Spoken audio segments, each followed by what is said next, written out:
the topic of discussion is amino acids. So what are amino acids?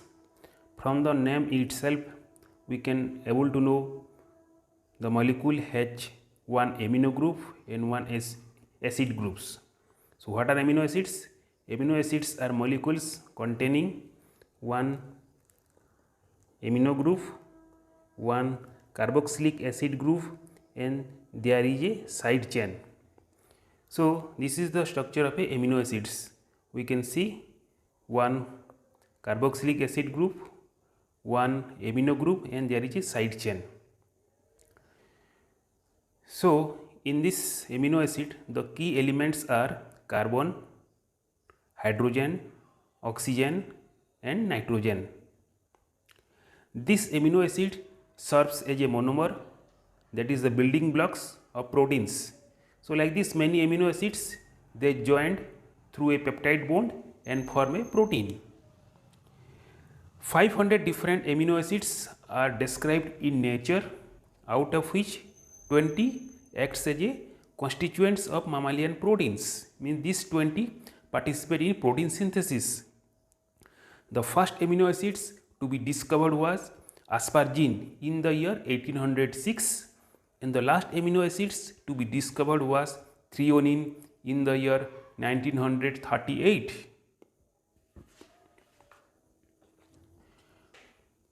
Coming to next point, that is amino acids share a common structural features. So this is the structure of amino acids. Here we are seeing there is a central carbon atom. In one side there is a COO-1 carboxylic acid group. In another side there is a NH3 plus amino group. In other side there is a hydrogen atom and there is a side chain. So the carboxylic group and the amino group attached to a central carbon atom known as alpha carbon atom. So the carboxylic group that is attached to alpha carbon atom known as alpha carboxyl group, and the amino group that is attached to alpha carbon known as alpha amino group, and there is a presence of one side chain. This side chain is specific for each amino acids, means all 20 different amino acids differ with respect to the side chain only, and this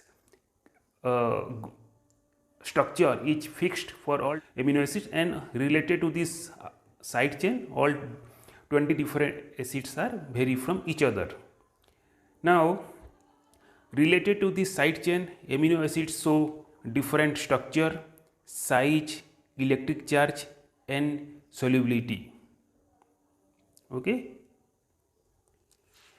Now see the structure of lysine.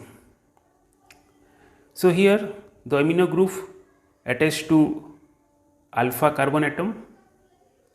So if there is a presence of more carbon atom in the side chain, then it will be leveled edge after alpha, then beta, gamma, delta, and eta.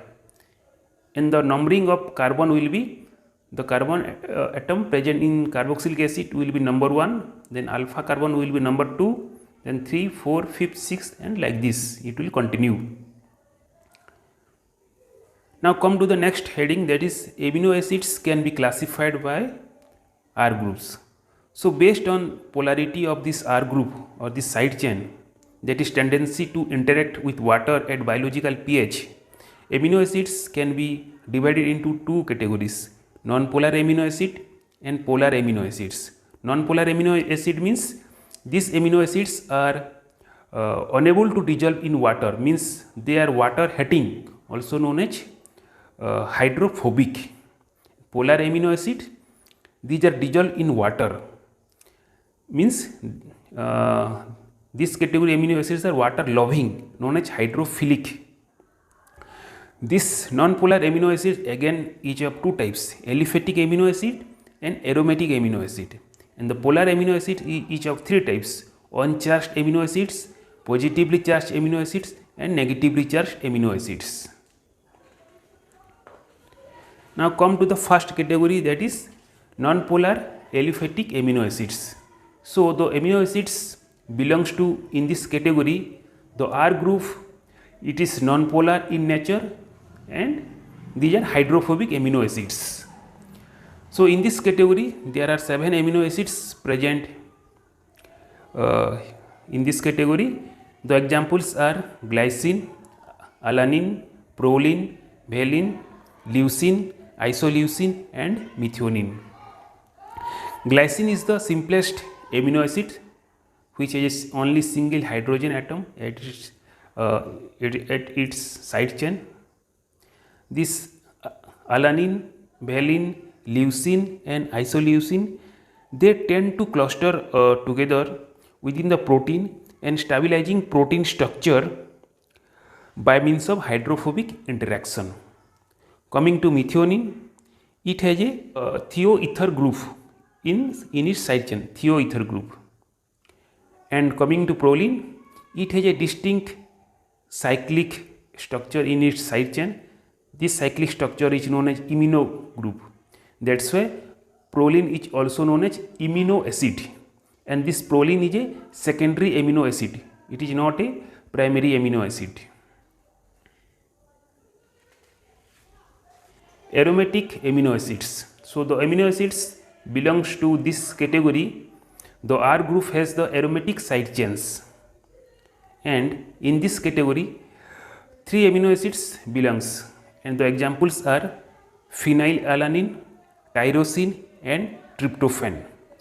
Phenylalanine has a benzene ring, tyrosine has a phenyl in its side chain, and tryptophan, it has a indole ring in its side chain. Due to presence of this hydroxyl group in phenol and the NH in indole ring, this tyrosine and tryptophan, they shows some extent of polarity. Now coming to next, that is polar uncharged amino acids. So the amino acids belongs to this category. The R group are more soluble in water, means these amino acids are hydrophilic, and as it is uncharged means the amino acids has the equal number of positive and negative charge. That's why it is the uncharged amino acids. There are 5 amino acids belongs to this category. The examples are serine, threonine, cysteine, asparagine and glutamine. Serine and threonine shows polarity due to presence of hydroxyl group in the side chain. Cysteine shows polarity due to presence of sulfhydryl group in the side chain. Coming to asparagine and glutamine, they show polarity due to presence of amide group. Now next come to the positively charged, that is the basic amino acids.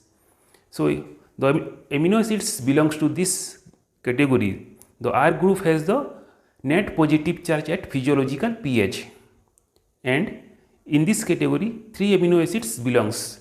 The examples are lysine, arginine and histidine. Lysine, it has a second primary amino group in its side chain. Coming to arginine, it has a positively charged, this is called guanidinium group. Coming to histidine, it has a aromatic imidazole group. This histidine residues facilitates many enzyme catalyzed reactions by serving as proton donor and acceptor. Coming to next, that is negatively charged amino acids. So the amino acids belongs to this category. The R group possesses a net negative charge at physiological pH. There are 2 amino acids belongs to this category. Examples are aspartate and glutamate. Both aspartate and glutamate, they have a second carboxylic acid in its side chain. Coming to the next heading, that is amino acids acting as acids and bases. Now let's see how amino acids acting as acid and base.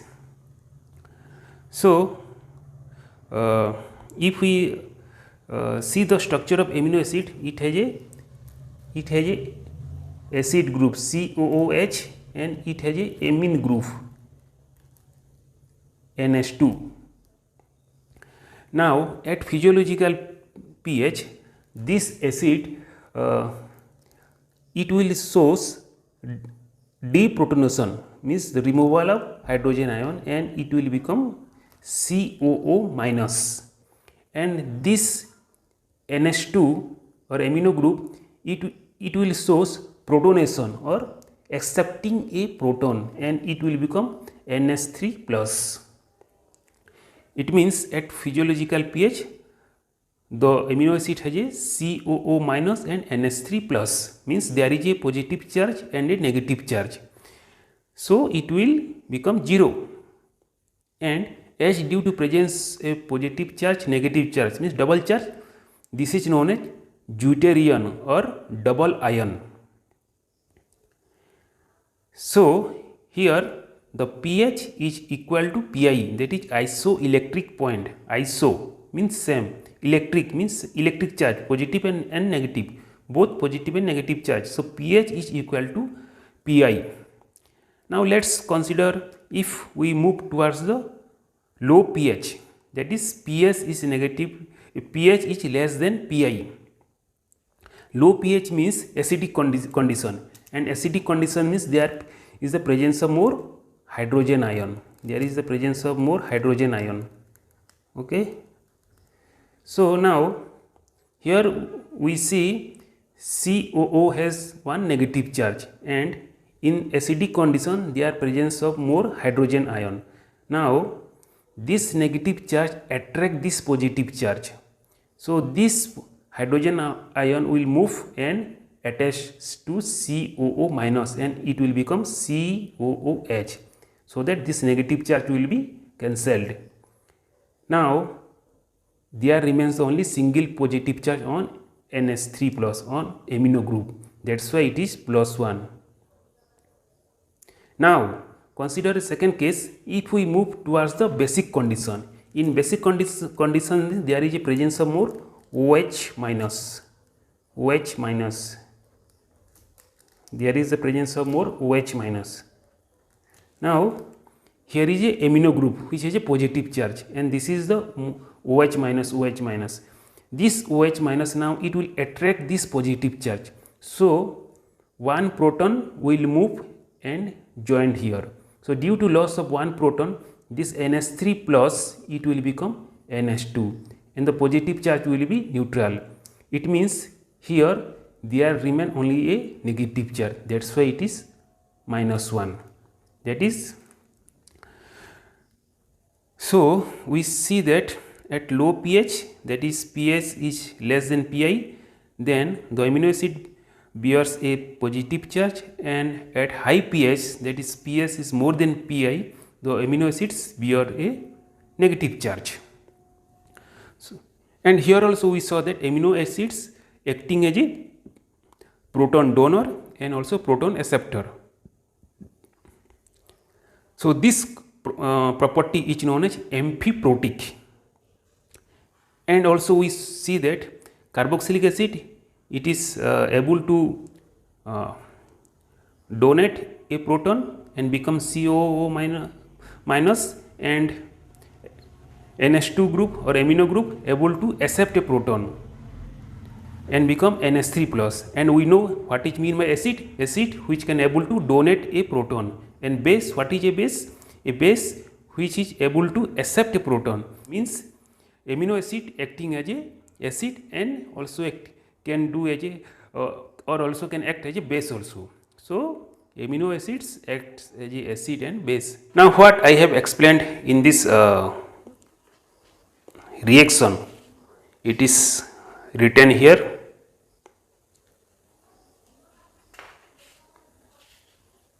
This also. Thank you.